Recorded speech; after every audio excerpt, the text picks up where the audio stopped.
All right, everybody. Hey, and welcome to the It's a Raptors Ting podcast. It's definitely been a long time coming. We are now in the year 2026.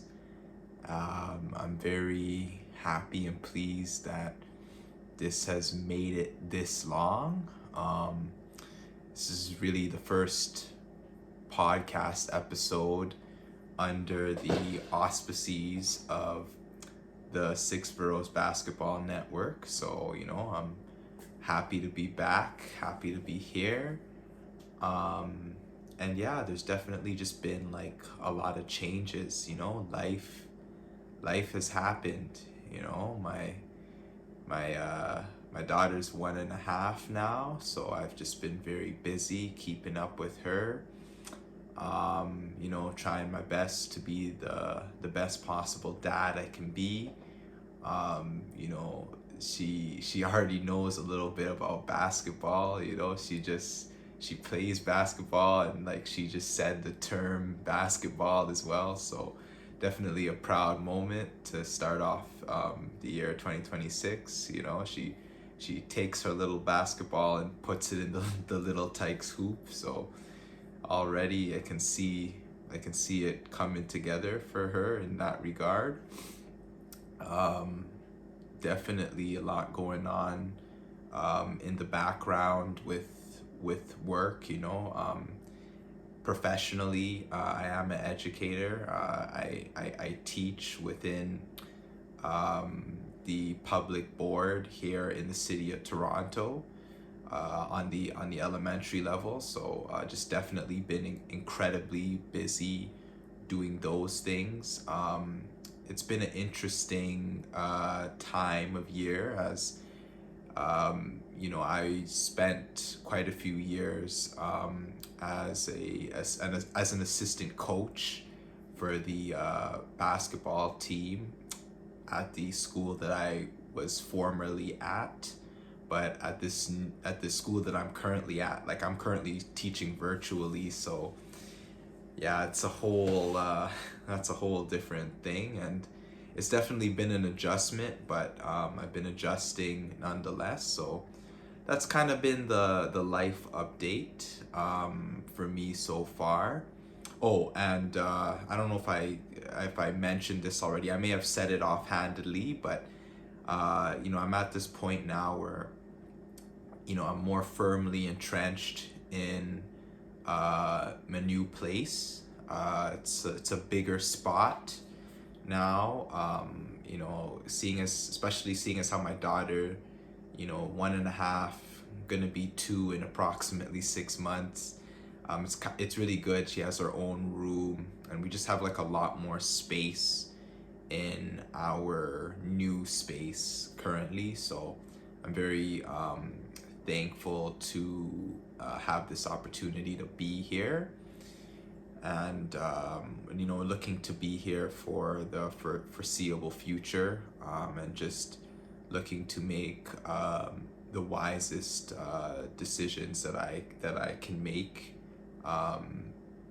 when it comes to using this opportunity to prep for even bigger moves down the line.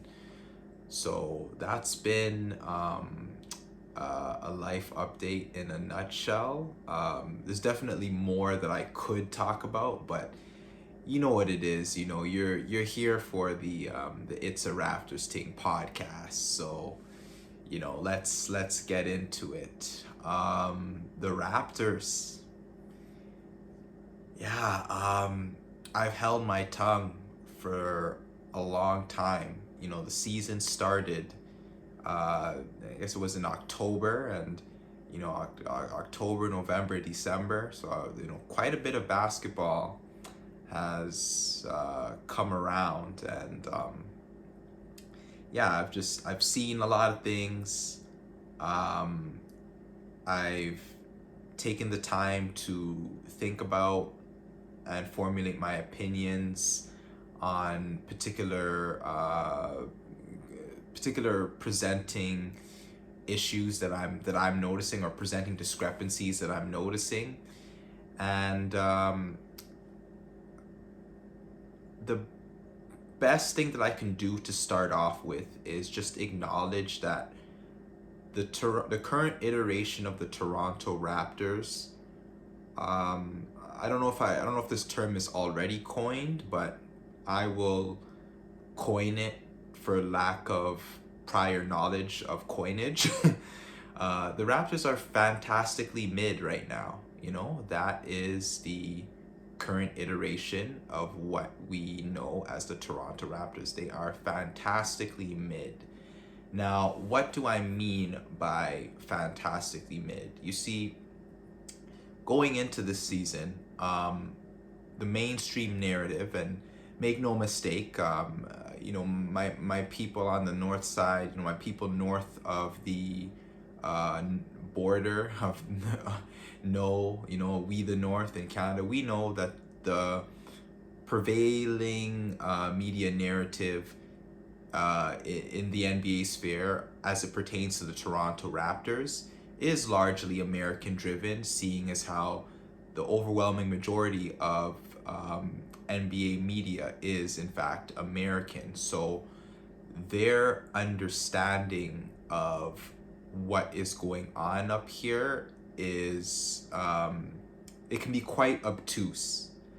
And I say all this to say that the so-called experts of, whether it be the Vegas odds people, whether it be your traditional media sports analyst, they made it a huge point to really just pretty much annihilate the Toronto Raptors right out the gate. I mean, there was questions about fit, there was questions about timeline, and it really just made it look as if the Raptors were this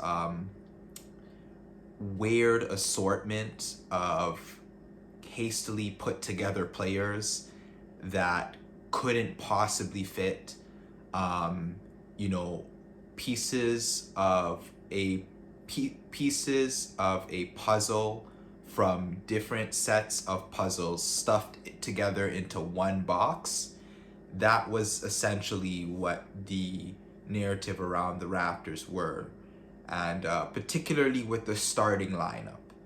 And I think now that we have gone through, quite a bit of the season, I think we're roughly at like, this is just me approximating off the top of my mind, but we're roughly like 40% of the way through the season now.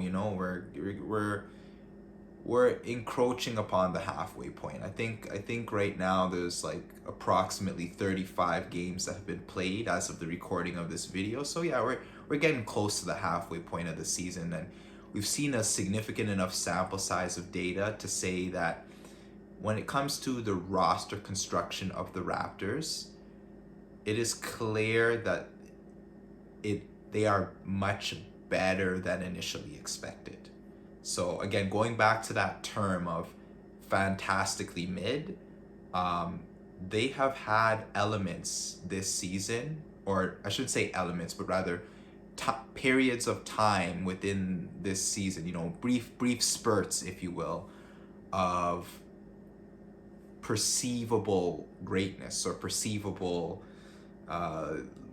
moments that make you go, oh, this team, they've got some talent, they've got some connective tissue. And particularly with Brandon Ingram, I think he's a good place to start with this discussion. Brandon Ingram is showing a side of himself that I don't think he's really been able to show on an NBA level up until this point.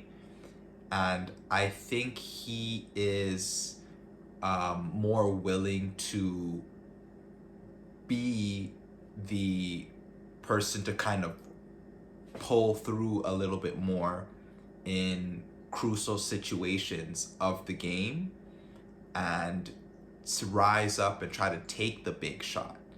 And that is something that this generation of, or this era of Raptors basketball, we haven't really found that guy on the offensive level. Somebody who's willing to take that level of pressure in the moment and say, I'm going to take the big shot. I'm going to take it upon myself to handle the offensive load in the crunch time moments of the game. And this is the thing about Brandon Ingram that I don't think was really understood. He's also very willing to pass the ball in critical junctures of the game. So if he's getting double teamed, which he often does by various opposing teams, he will find the open player. And RJ Barrett, I'm going to transition a little bit now to RJ Barrett. RJ Barrett has stepped up tremendously. And this is the thing about stepping up. There's the perception that comes with stepping up. It's kind of like this idea where maybe you work a corporate job and the only idea of stepping up is that you get a promotion from supervisor to manager, or manager to director, or director to COO or CEO or CFO or whatever other acronyms there are. Don't my apologies, don't at me for these acronyms too much, but there's the perception that comes with a lot of these titles nonetheless. And I think with RJ, and when you, not just RJ, but when you play the game of basketball, you have to be willing to subvert the trope a little bit around titles, perception, and linear pecking order. So what do I really mean when I say all of this stuff? You see, last season, as abysmal as last season was, I think it was pretty clear that RJ was the clear number two. And, at various points, he could be seen as the number one on the team. But keep in mind, last season, it was abysmal for a reason. Not saying it's his fault, but I'm just saying you can be a big fish in a small pond, but that's not going to change the size of the pond. Management, as tricky as that situation was, and I don't want to get too tangential here, but they're clearly trying to they're clearly trying to make a bigger pond in terms of changing the ambition of this current Raptors roster and trying to go from the rebuilding stage to being more competitive. And with RJ, the reason why I'm saying he's willing to step up is because he's willing to embrace his role and perform his role as effectively as it would be needed of him within the offense. And I think that value cannot be understated enough, or cannot be overstated enough, at least on an offensive level. Offensively, he just has really stepped it up, and he's not trying to be a ball stopper. He's not trying to hold the ball and disrupt the flow of the offense. He's not trying to force the shot. Everything that is coming naturally, rhythmically. He's definitely embraced taking and making a few more of those off the ball threes. But where he really excels at is particularly in the fast break and in transition, just spacing and cutting to the basket. But also in the half court, just those nice down the middle cuts to receive the ball and finish at the rim. Very strong at that, and excels exceptionally well at that for this team. Defensively, he could still use some work, but I'm I'm not going to focus too much on that at this moment, because right now I'm just really thinking about the more of the positives, the connective tissue, the the fantastic part of the initial term that I coined earlier, the fantastically mid. And last but not least, I want to give that special shout out in particular to Scotty Barnes. I think Scotty Barnes has really embraced uh, being an all around player for this team, and he is the definition right now of malleability, and he's flowing like water, like when I say flowing like water, I don't necessarily mean just flowing down the river, but I mean flowing like water in the sense that, Scotty Barnes, you put Scotty Barnes in the cup, he becomes the cup, these are some of Bruce Lee's teachings, if you will. But yeah, you put Scotty Barnes in the cup, he becomes the cup. If you need him to fill a position, he is going to use all that he can use at his disposal to fill the necessary position that he needs to fill for this team. And ultimately, that is something that has to be pointed out as exceptional.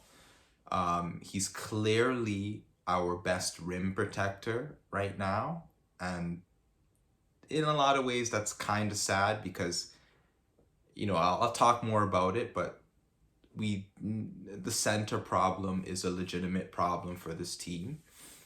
But yeah, nonetheless, he is doing what he needs to do to get the crucial plays defensively down the stretch. And oftentimes, when I've seen the Raptors play their most harmonious and synchronous basketball that often leads to wins, it's usually those three guys who, Barrett is doing really well off the ball. Ingram is having one of those nights where he's hitting shots offensively.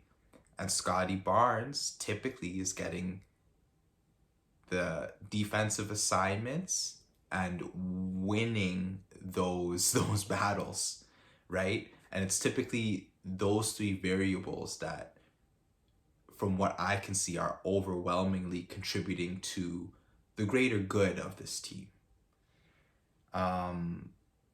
There is more that I could say, but I'm a huge believer in keeping things concise, and I do also want to recognize, like, it's been a pretty long time since I've really made too much of my views known, so I don't really want to ramble too much. I really want to take this time now to transition a little bit more into what I consider to be the mid. So let's circle back to the narrative.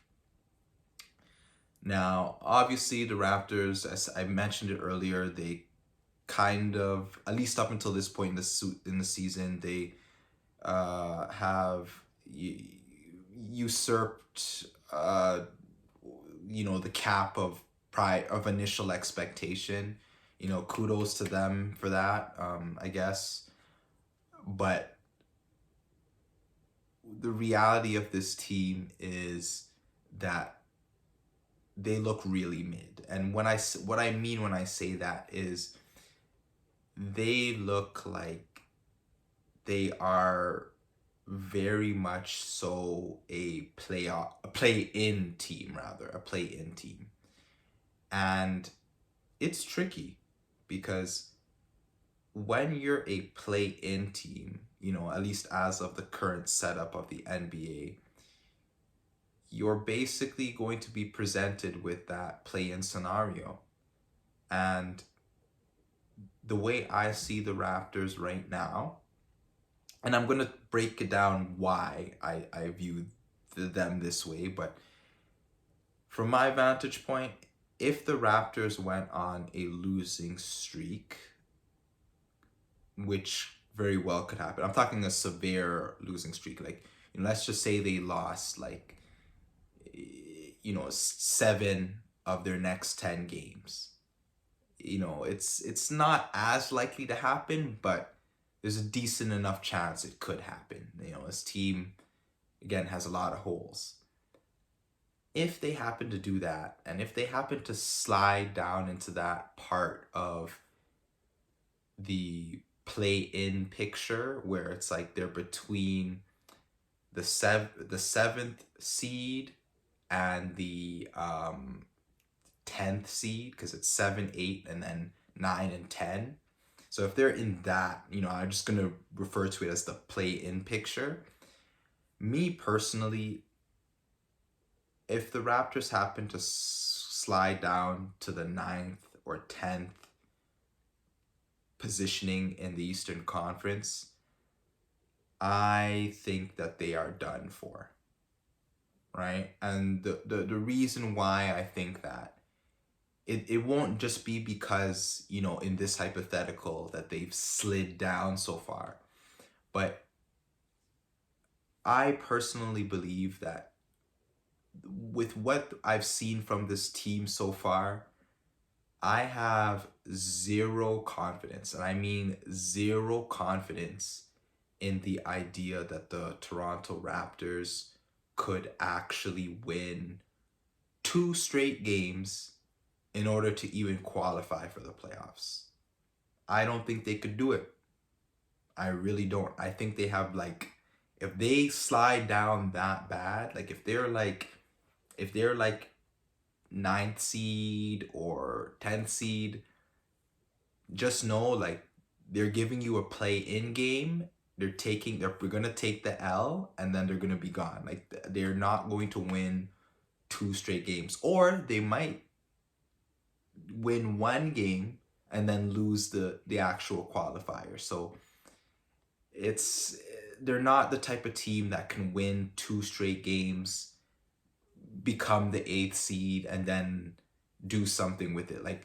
You're not getting that story from them. Okay, they're not. If they slide down that far, it's over. If they happen to slide down, but they're still within the category of 7th or 8th, I think they have an all right chance. But I still don't feel confident about them, because even if they do make it to, whatever seeding it may be, whether it's the 7th or the 8th seed after the play-in scenario, in these hypotheticals, it's like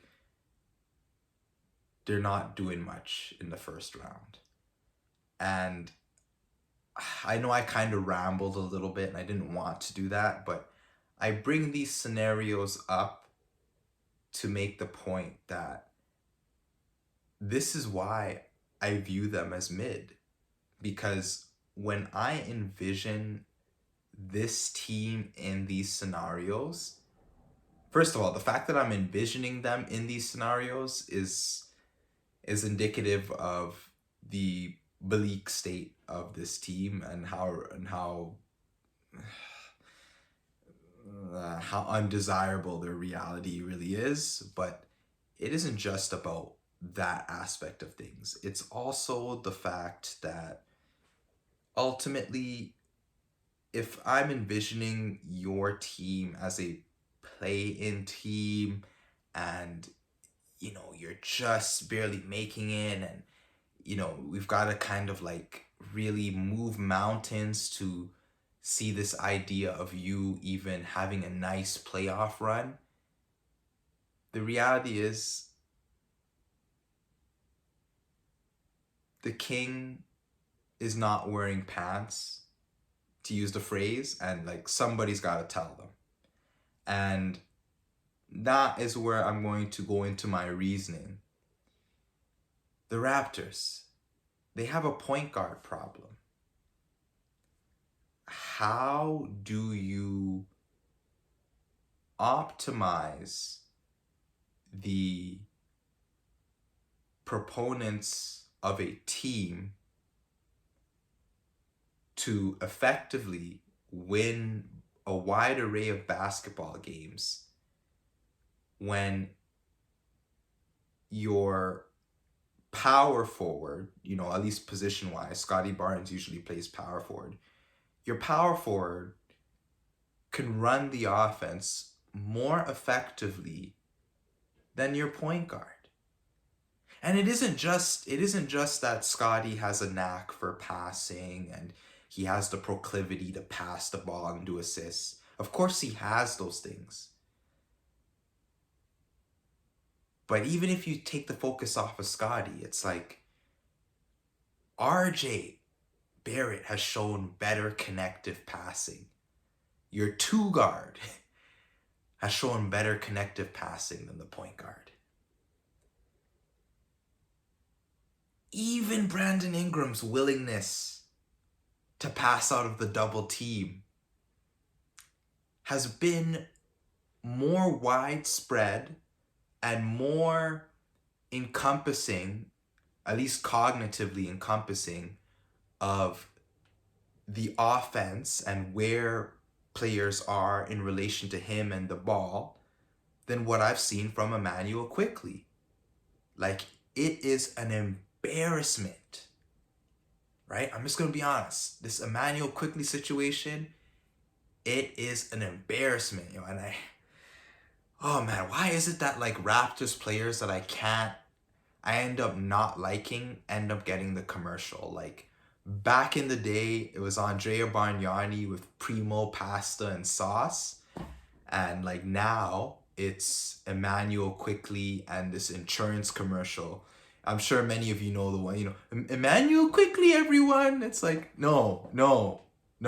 This guy is getting like overpaid to the extent where like, in some ways, like, I'm mad because it's like he shouldn't be getting paid that much.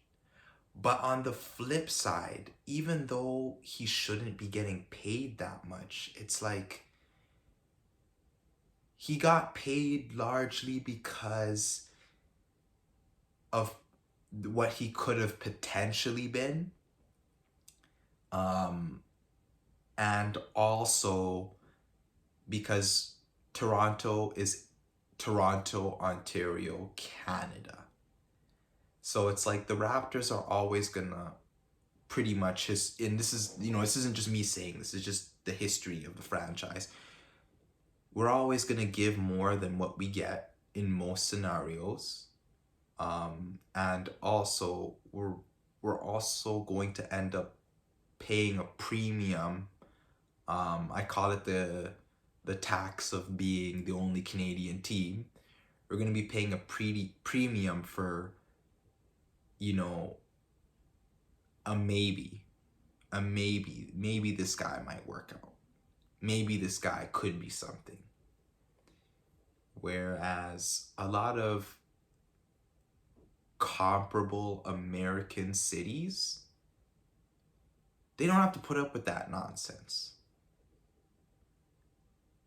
But enough about the pay. I'm going to focus more on the play than the pay.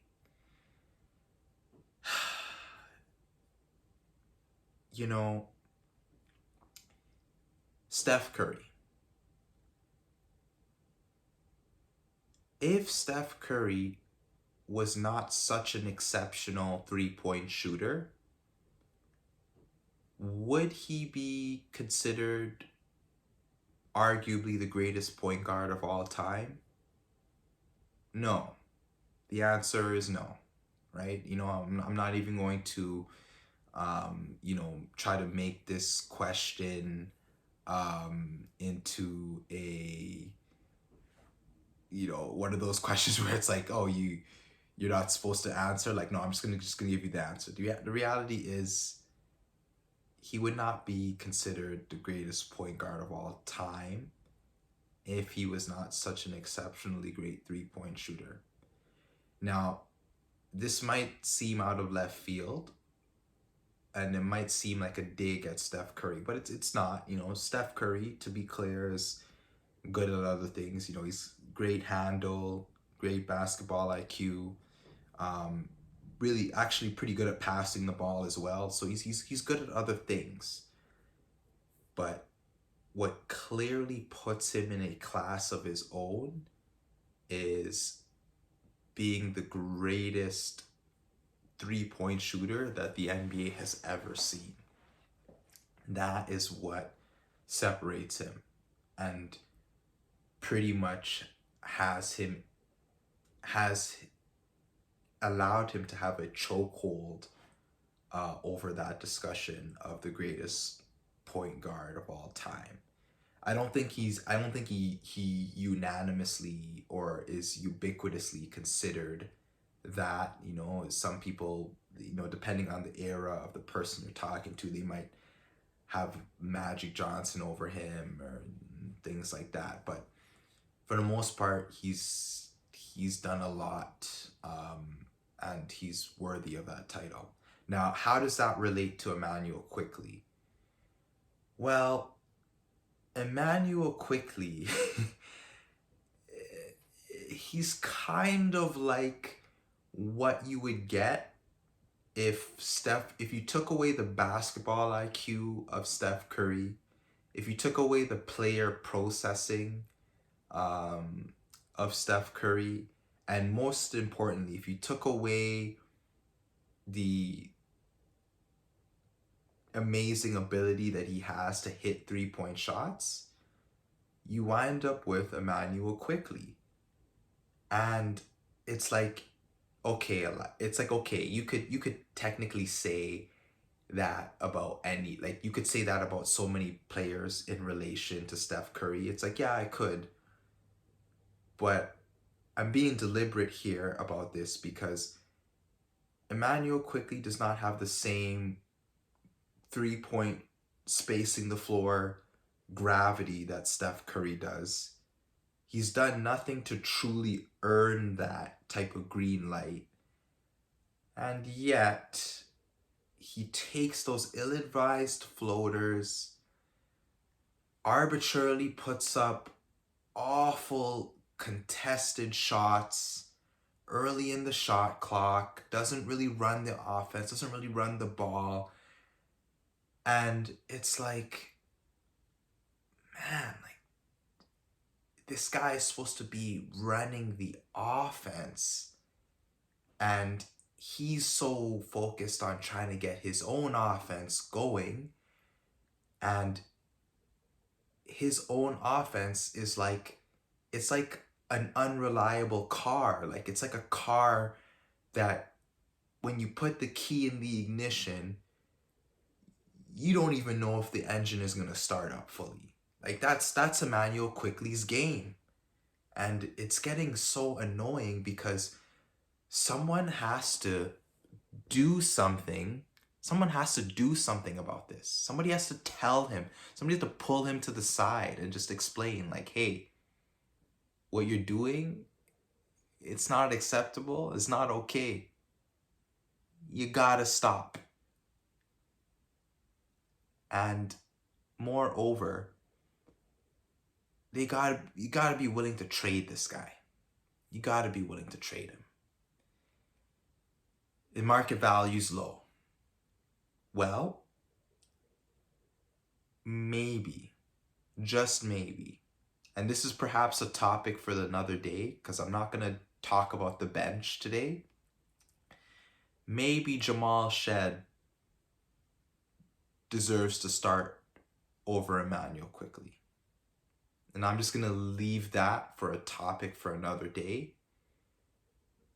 The other hole that I wanted to focus on for this episode, the center. We need a reliable center. Again, circling back to that problem of the Toronto, Ontario, Canada tax that we have to pay as being the only Canadian sports franchise, we struggle to get the big signing. We're in the conversation, allegedly, for Anthony Davis, but Anthony Davis comes with a lot of complications. Injury history, not the greatest. That probably isn't the, that probably, I'm not going to lie to you, that's probably not the flex. It's not very dependable. It's a huge gamble. We're going to end up, selling the farm to get some grains of rice.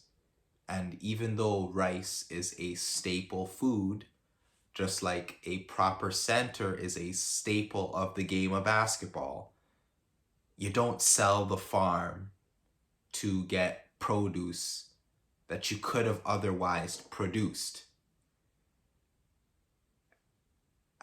I said I wouldn't talk about the bench too much.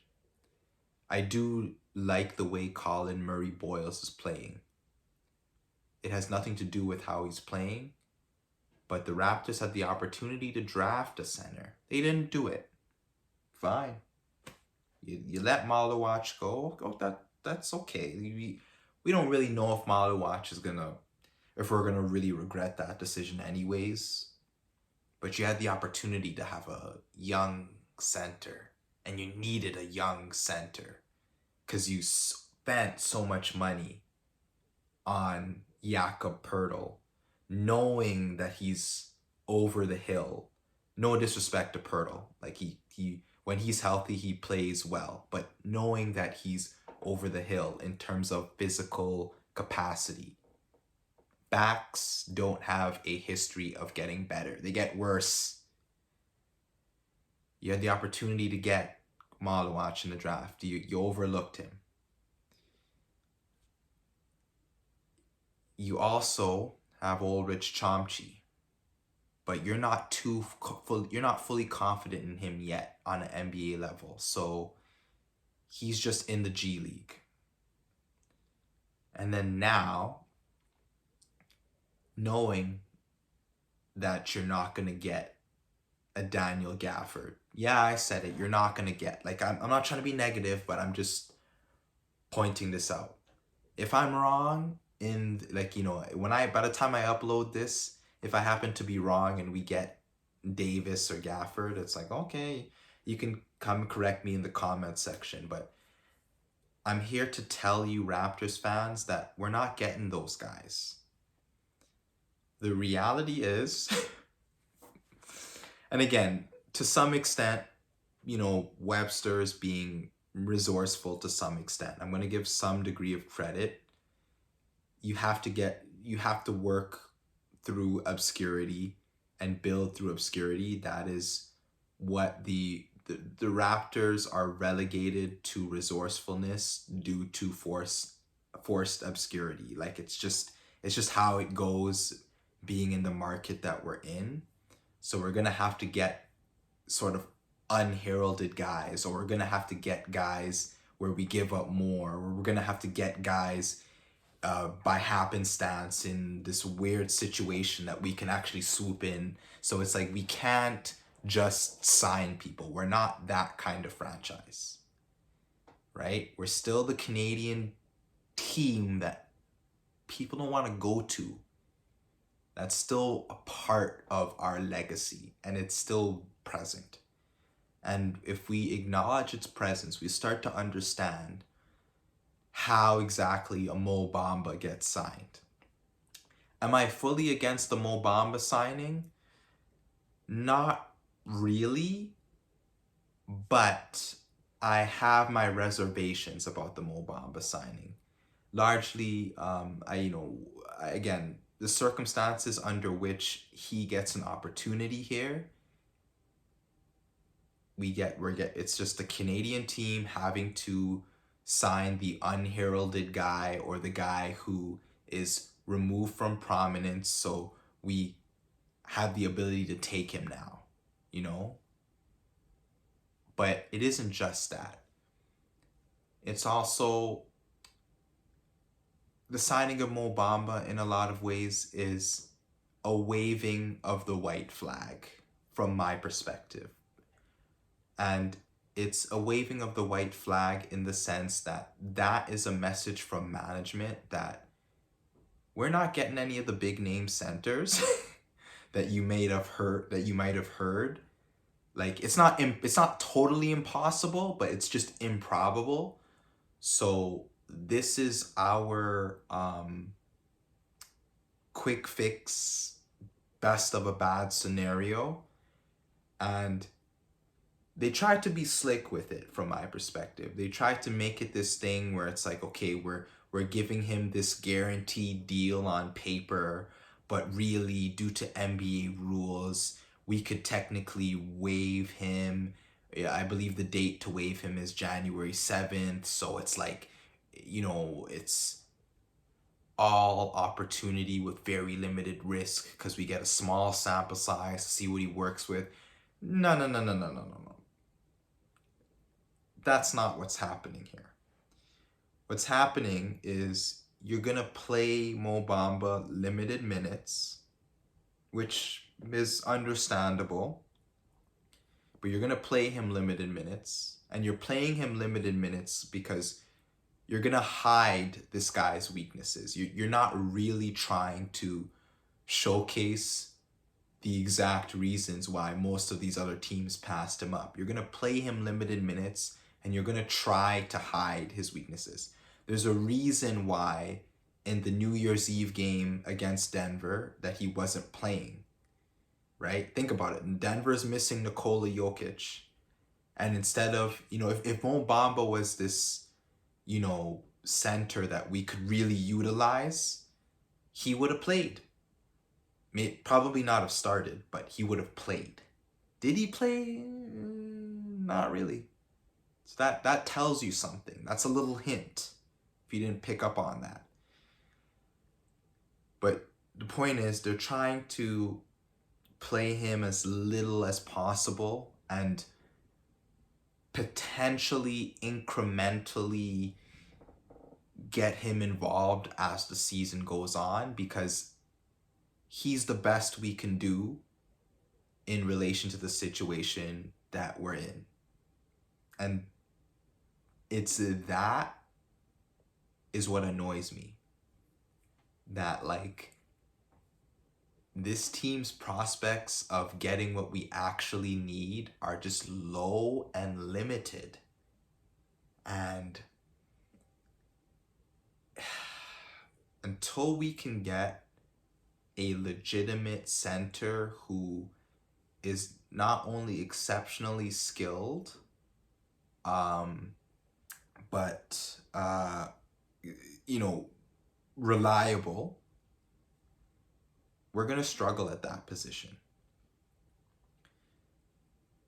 And again, that's like pointing out the obvious. So I say all that to say, first and foremost, we need to acknowledge the finality of the situation with regards to the centers.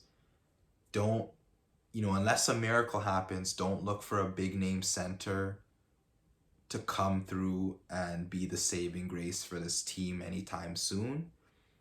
But the point guard situation, we actually have a legitimate shot at fixing that.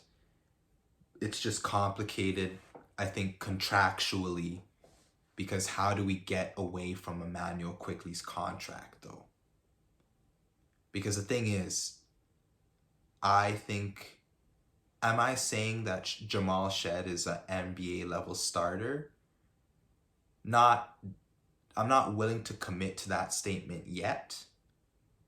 However, what I am willing to commit to is I thoroughly believe at this point in time that Jamal Shed can run the offense for this Raptors team way more effectively than Emmanuel Quickly. And if, meritocracy is a complicated term, and I don't really want to delve into the political realities of meritocracy per se.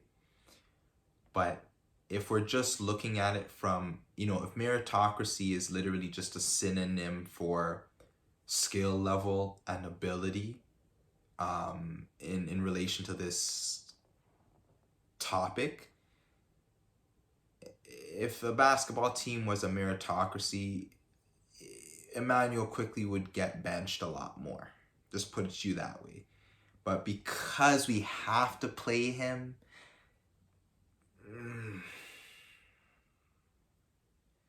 but that problem, it's tricky because it's like the essence of what I'm saying is the point guard problem is more solvable than the center problem because we can find somebody to run the offense better than Emmanuel quickly. Like we can technically find somebody to do a better job, but it's just the political will to come off of him. That's where it gets tough. And then the economic realities in relation to like the salary cap and whatever.